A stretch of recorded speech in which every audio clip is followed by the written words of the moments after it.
கிறிஸ்துவுக்குள் அன்பான சகோதர சகோதரர்களுக்கு வணக்கம். இன்றைய வசனமும் அதன் விளக்கமும் சங்கீதம் 46:1. தேவன் நமக்கு அடைக்கலமும் பெலனும் ஆபத்து காலத்தில் அனுகூலமான துணையுமானவர். ஆமென். In English, God is our refuge and strength and ever-present help in trouble. இந்த வசனம் 3 முக்கிய காரியங்களை நமக்கு விளக்குகிறது. 1. தேவன் நமக்கு அடைக்கலமாக இருக்கிறார். God is our refuge. 2. தேவன் நமக்கு பலனாய் இருக்கிறார். God is our strength. 3. தேவன் ஆபத்து காலத்தில் நமக்கு துணையாய் இருக்கிறார் and ever present help in trouble. முதலாவதாக தேவன் நமக்கு அடைக்கலமாய் இருக்கிறார். ஆங்கிலத்தில் ரெஃப்யூஜ் என்று சொல்வார்கள்.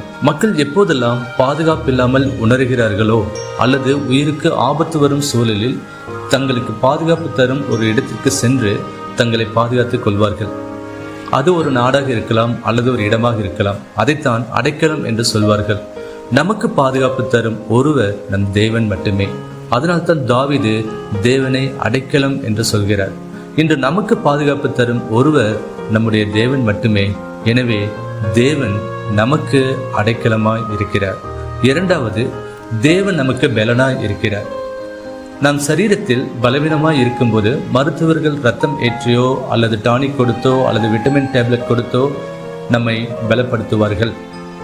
அதே போல்தான் நாம் பலவீனமாய் இருக்கும்போது நம்மால் எதையும் சாதிக்கவோ அல்லது வெற்றி பெற முடியாது என்று நினைக்கும் தருணங்களில் நாம் தேவனை நோக்கி நாம் ஜெபிக்கும் போது, தேவனை சார்ந்து வாழும்போது தேவன் நமக்கு வேண்டிய பலத்தை கொடுப்பார். நமக்கு வேண்டிய பலன் தேவனிடம் இருக்கிறது. தேவன் அந்த பலனை நமக்கு கொடுக்கிறார் இருக்கிறார். அதனால்தான் தேவன் நமது பலனாய் இருக்கிறார். 3.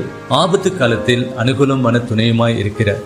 நாம் ஆபத்து காலத்தில் இருக்கிறோம் அல்லது கஷ்டத்தில் இருக்கிறோம் அல்லது வேதனையில் இருக்கிறோம் அல்லது துக்கத்தில் இருக்கிறோம் என்றாலும் தேவன் நமக்கு எப்போதும் எல்லா நேரங்களிலும் எல்லா சூழ்நிலைகளிலும் நமக்கு துணையாய் இருக்கிறார்.